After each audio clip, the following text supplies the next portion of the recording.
history, one will find many kings who were brave conquerors and valiant soldiers. But Ashoka stands above all. Ashoka was the only ruler who at the zenith of his conquests saw the futility of violence and had the courage to renounce it. Thus said H.G. Wells in his short history of the world, Ashoka's 20 years of rule was one of the brightest interludes in the troubled history of mankind. Today, I am going to tell you the story of Ashoka.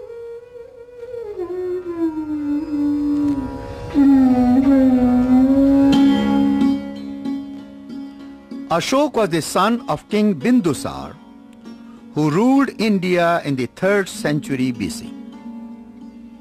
Pataliputra was his capital, which is today known as Patna, in the state of Bihar, India. He excelled his brothers in the art of war. Even at a young age, he successfully suppressed the rebels in the distant province of Takshila. The king was happy. Ashoka's brothers, however, were not happy. They felt unhappier when their father bestowed Ashoka with honor. The king was worried as to what happens to the kingdom. "Why do you worry, king?" asked the minister. The king said, "Ashoka is ruthless. I am afraid after my death, my sons will fight and Ashoka will not spare them." Soon a messenger came and informed, "A rebel force is on the rise at Ujjain." When Ashoka arrived, his father asked him to go to Ujjain and suppress the rebels. Bindusar said to Ashoka, "I need an able viceroy at Ujjain." Ashoka immediately replied, "Father, I would love to go to south." When Ashoka's father hesitated, Ashoka said, "I'll be glad to be the viceroy designate at Ujjain as long as you want me to." Ashoka's brothers were happy, as this meant Ashoka would be away from the capital and they could manipulate their father. Soon afterwards, Ashoka left Pataliputra on his way to Ujjain.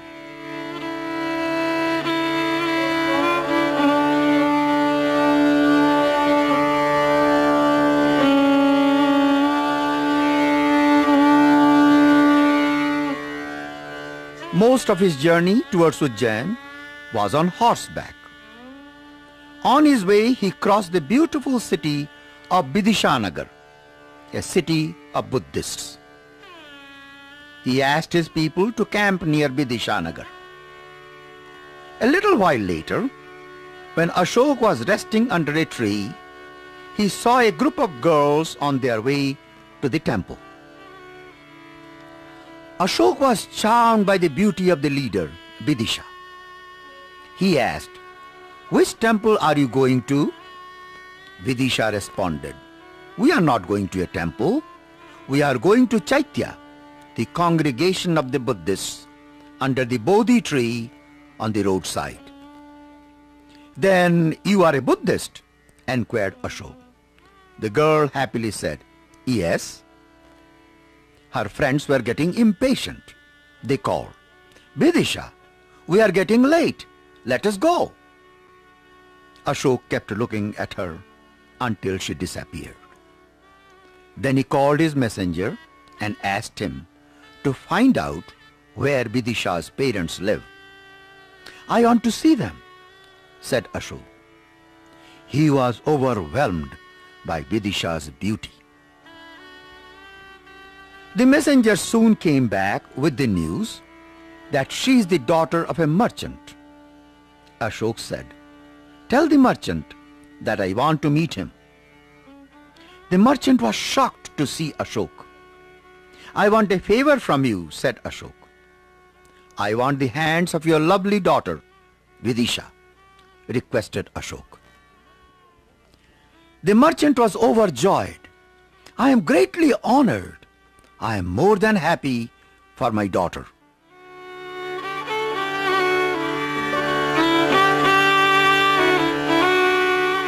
After a quick wedding, Ashoka proceeded towards Ujjain along with Vidisha. Ashoka was a great warrior, and in no time he defeated the rebels. The rebels laid down their arms. The people of Ujjain gave Ashoka a grand welcome, and Ashoka established himself as the viceroy. Vidisha, however, was not happy. She did not join the celebration and kept herself isolated in the garden. Ashoka was surprised. When Ashoka asked what was wrong, she said sadly, I dislike killing, even in battles, especially by you.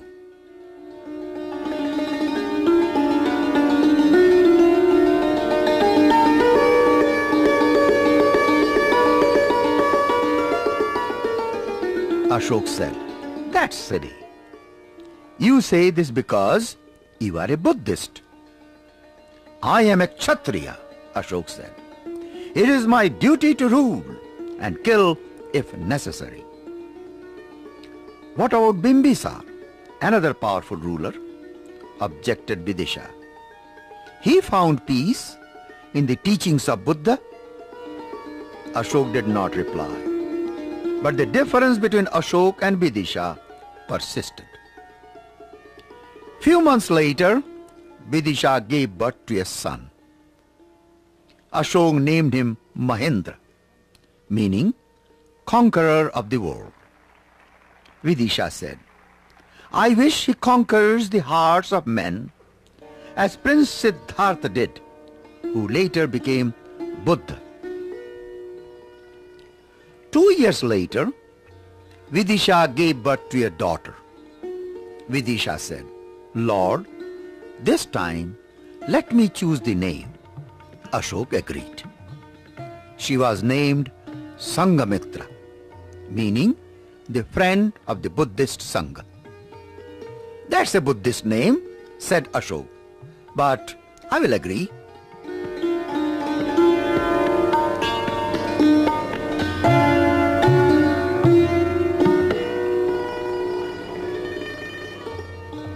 One day, a messenger came from Pataliputra to inform Ashoka that his father was not keeping well. Ashoka came for a consultation with Vidisha.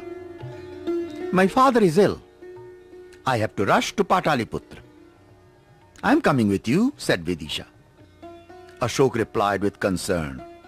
You are not yet fit, and it is a long journey. I am going to leave you with your parents. Then they started for Vidisha Nagar. Reaching there, Ashoka requested Vidisha, don't teach my son Mahendra about non-violence. He is the future ruler. I want him to be the king of kings. Finally, before his departure, Ashoka asked, before I leave, Vidisha, is there anything you want me to do? Yes, but give me your word that you will. I will. What is it? Asked Ashoka with surprise. Vidisha said, I want you to shun violence of all kinds. Ashoka promised with reservation. Upon reaching Pataliputra, Ashoka was received by the chief minister. The chief minister said with grief, Prince, your father has left for heaven, and your brothers are fighting for the throne. Ashoka shouted, the throne is mine, and I have earned the right to it.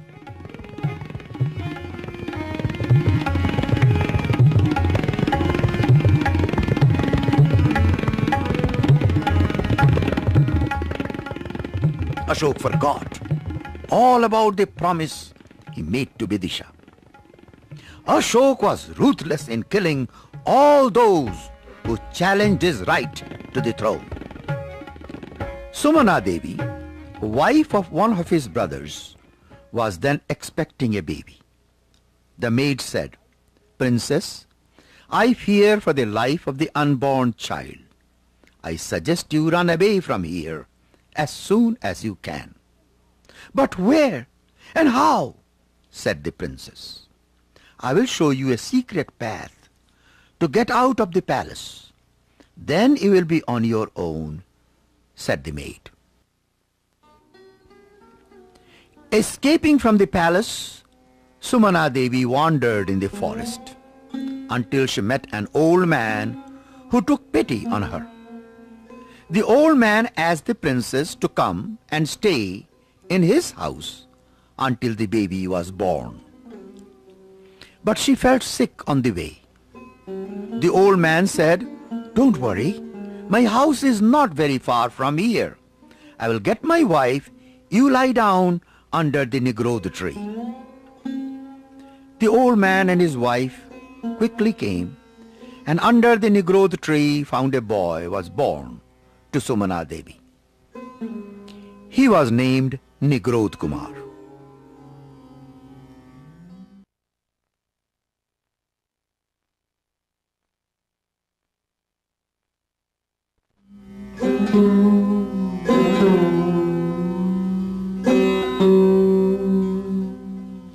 Nigrod Kumar grew up in that village and became a monk at a very tender age.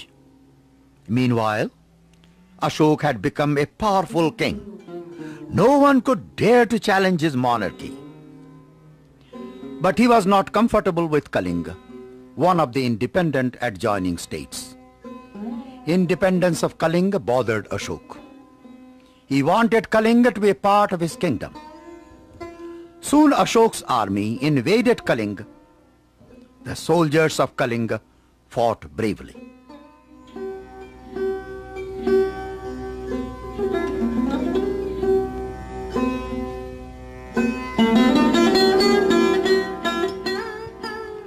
But Ashoka's army was more powerful and a lot bigger.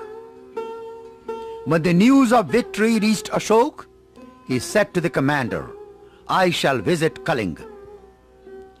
As he proceeded, he saw horrible sights. Heaps of dead bodies. "How many are they?" asked Ashoka to his commander. "More than 100,000, my lord." When Ashoka reached Kalinga, he saw the captives. Upon seeing Ashoka, they cried, "Have mercy on us! Have mercy on us, O Lord!" Ashoka asked, "How many are they?" "We have captured 150,000 men," said the commander.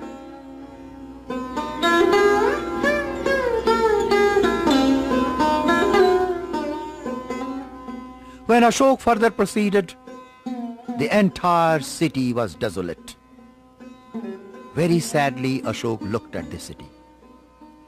When the commander said, "Lord, with the death of 100,000 men and 150,000 in captivity, there are not many survivors left in the city."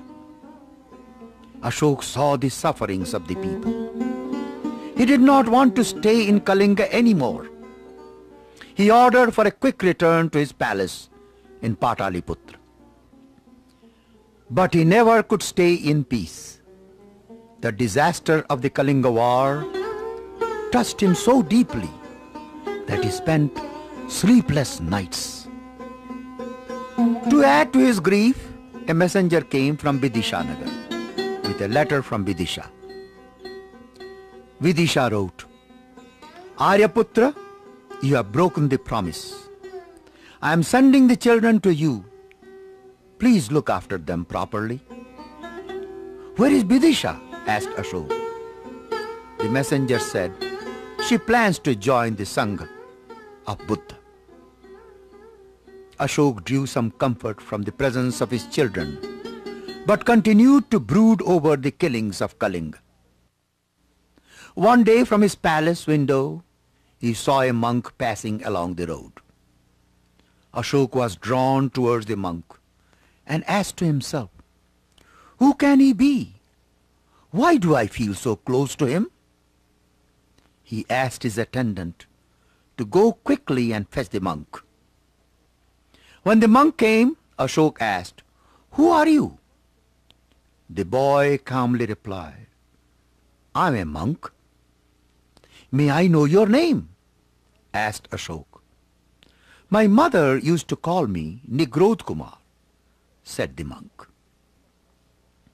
"That is the name of my brother's son. Are you my nephew?" asked Ashoka.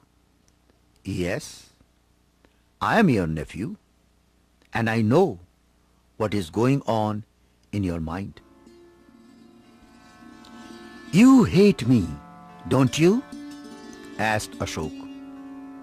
The young monk said, "Why should I? Because you killed my father?" Ashoka shouted in despair, "Isn't that enough reason to hate me?"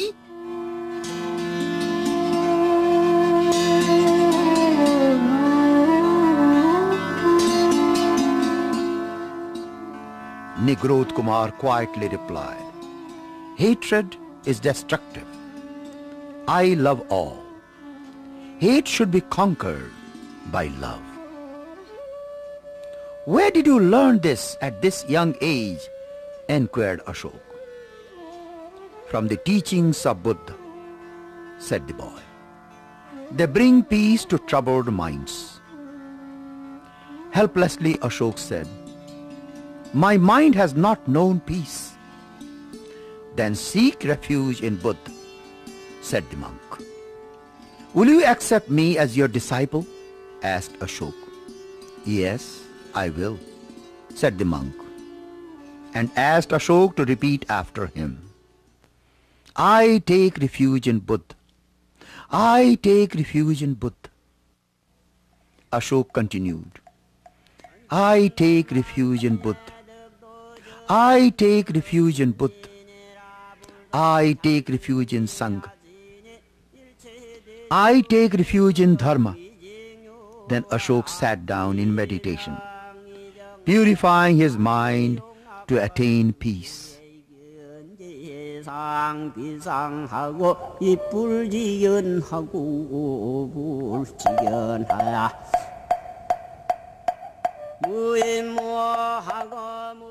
Nigrod Kumar watched the change in Ashoka as time passed by.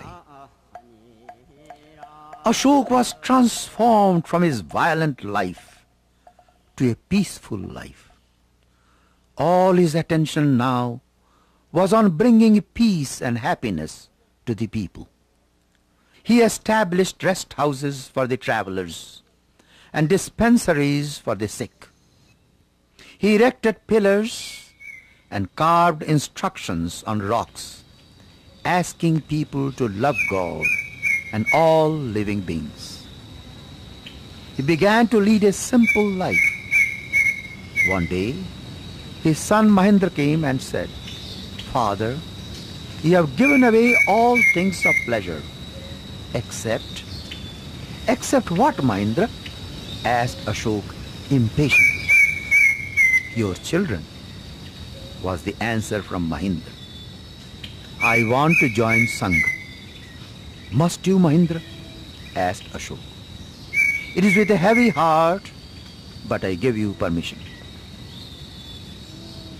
In a few days, Ashoka's daughter Sangamitra came and said, "Father, allow me to join the nunnery." Ashoka was shocked. Sangamitra appealed, "Father, my husband and son have renounced the world. I take no pleasure in life." With a heavy heart, Ashoka said, "You may join the nunnery, Sangamitra. May Buddha bless you."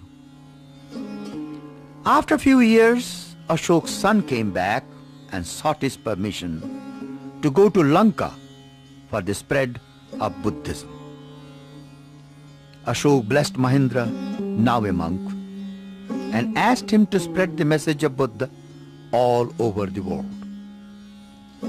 2 years after Mahindra's departure, Sanghamitra came to Ashok and said, "Father, I have come to bid you goodbye. I am called to Lanka. They need nuns at the mission. Please bless me." Ashok, now an old king, bid his daughter goodbye, saying, "Sanghamitra, I have grown old. It is becoming increasingly difficult for me to bear the grief of separation.